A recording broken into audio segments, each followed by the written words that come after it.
कि मैया रे बनी पकड़ी कलैया और रथ में लई बैठा और जीजी करिया संग भज गई बात मेरी बात बिगड़ी गई जीजी करिया संग भज गई बात मेरी बात बिगड़ी गई जीजी करिया संग भज गई बात मेरी बात बिगड़ी गई जीजी करिया संग भज गई बात मेरी बात बिगड़ी गई जीजी करिया संग भज गई बात मेरी बात बिगड़ी गई जीजी करिया संग भज गई बात मेरी बात जीजी करिया संग भज गई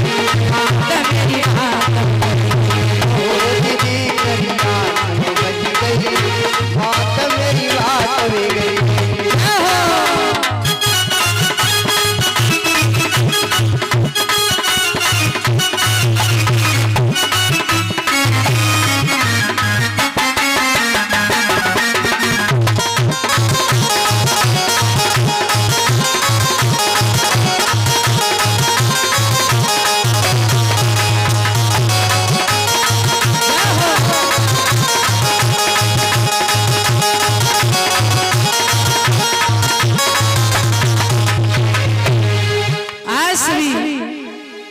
सखिया जाकर के मैया को सारा हाल बताती है। मैया के लगी कि कन्हैया के अलावा कोई नहीं हो सकता।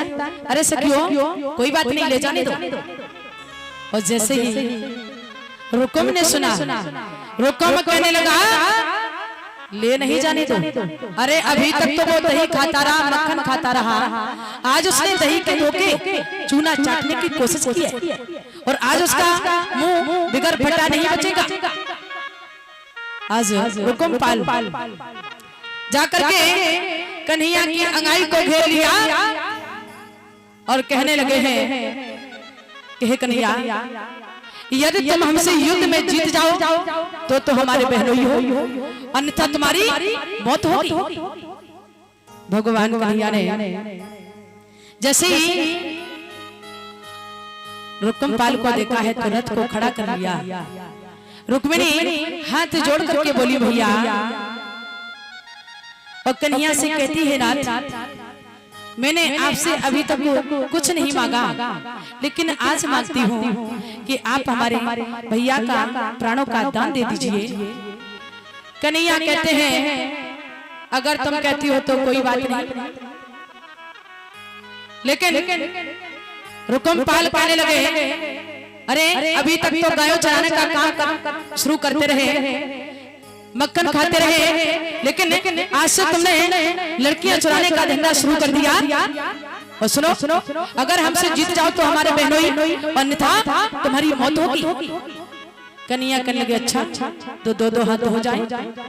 आज भगवान कन्हैया जैसे ही रुक्मिणी के भाई रुकुम पाल से आपस में संग्राम हुआ है, युद्ध हुआ है, अंत में भगवान कन्हैया जब रुकुम पाल को मारने के लिए चले हैं तो रुक्मिणी अपने भाई के प्राणों का दान मांगती है, कृष्ण इन्हें छोड़ दो।